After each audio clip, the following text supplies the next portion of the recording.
At the time of Jesus, there were many ideas about what happens when people die. There were all kinds of things. The Sadducees, for example, they were a group of part of the hierarchy. And one of the ways you can tell the difference between the Sadducees and the Pharisees, just remember that the Sadducees are sad because they don't have resurrection. Just kind of a little mnemonic thing there. They just thought when you die, you died, and you'd be buried, and your body would devour and decay just like any living thing. You know, dogs, trees, all sorts of things. But it was just over when their life was over. There were some that would say, you know, people die, but they go to Sheol, and it's a kind of a underground type of living. It's real dark and shadows, and it's kind of a half-life or something like that. So people thought that was there. Some people thought, well, when people die, they just turn into spirits and go somewhere. Some said, well, when you die, you keep coming back over and over again until you get perfected. All kinds of ideas about when people die. Jesus is telling us something else, because he's teaching us that we will live forever. Every one of you in this church today, right now, is immortal. You are immortal. It's just there. You're going to live forever. It's there. You will always live. So it's something very, very different in the ancient world.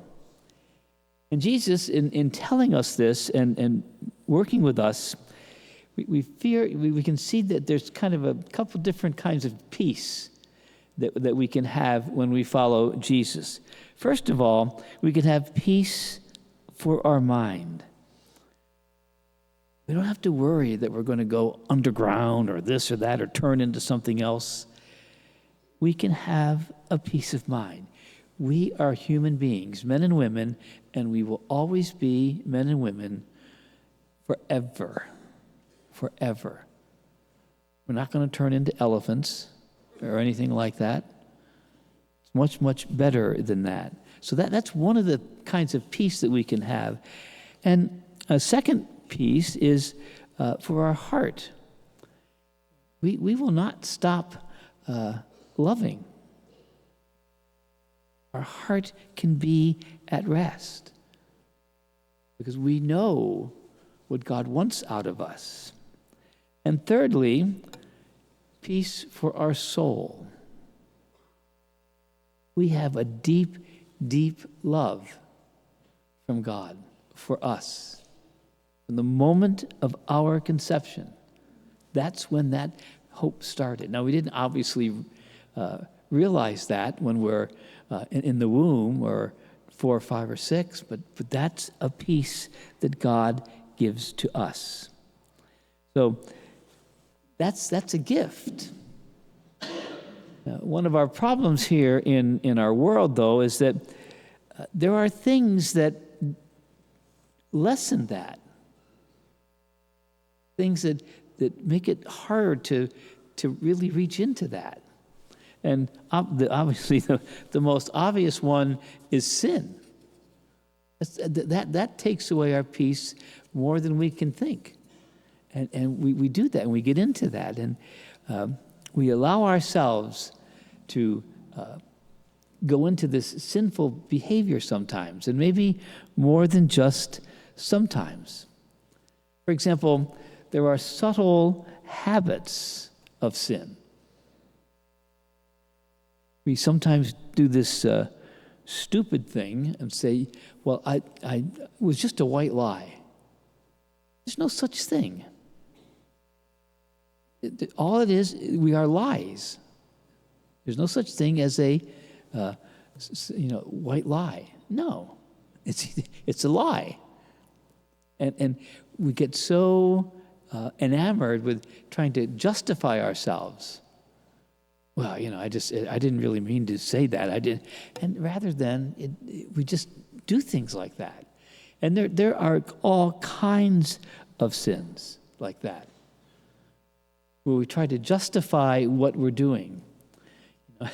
You ever heard anybody say, well, this is the way God made me? And I'm thinking, anytime I hear that, I just say a prayer right away. It's not my God. But this is just the way I am. See, we try to not sin, but we do all the time. And I could go through a whole list of these kinds of things. They're there. And so all those kinds of things take away from the peace that God wants us to have. He wants us to grow in wisdom and age in grace. See, we are immortals. We're going to live forever. And God, that's what God wants for us. He wants us there all the time. But, if we keep these habits of sin, God's grace can't really get rooted within us, because our bodies were not made for sin. They're made for holiness and for good things. They're made to be in the fullness of heaven forever. So what do we have to kind of maybe think a little bit? First of all, one of the things we have to start doing is to remember that as we grow, we have an opportunity to increase our ability to receive grace. No one in here, myself included, cannot save him or herself. Only God can do that. But God cannot do that unless we allow him to do that. So we can't do it ourselves, but God can't do it all by himself either. He needs our cooperation. And we have to keep on learning how to expand our ability to receive the grace. It's kind of like, when you or I die, some people will die with a glass about this big. Other people may die with a glass this big. We can increase the ability for God to love us. And we can respond to that. So we have to kind of think about what kind of size is my soul, so to speak. Am I putting myself in the place of actually building a treasure of grace? Now, do I strive with all I can to be a saint? To be someone who is ready to speak with others, spread the gospel, speak only the truth, yet not having all kinds of bad language, looking at all kinds of things that we know are toxic. So much of what's on the social things on the internet. I mean, the pornography and just on and on and on like that. The bullying that goes on. All of that lessens us. So it's not. So we have to have a sense of what Dante was writing when he was going up the different levels of heaven, and he saw Peccata was on the fourth level. And he said, wouldn't you rather be higher up, closer to God himself? She said, in his will is my peace. So some people in heaven will be happier. Nobody will be unhappy. Everybody in heaven will be full of grace. But some will have this much grace, and some will have this much grace. I would put it to you that what we should be striving, not to strive to get this, but to go up to this level.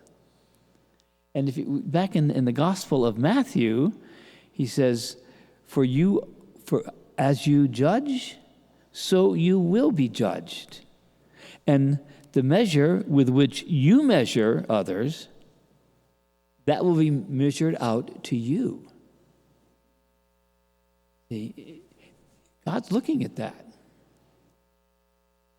Am I really working for that? Am I really trying to reach that deep, deep level of sanctity here on earth? So we're called to that, to have, because we're going to live forever. And you can be in the thimble or the barrel. And we work on that. So perhaps look at that. Gosh, what's my language like? How do I talk at home? How do I speak to my spouse, to my children, to my parents? Am I striving to measure out more and more and more?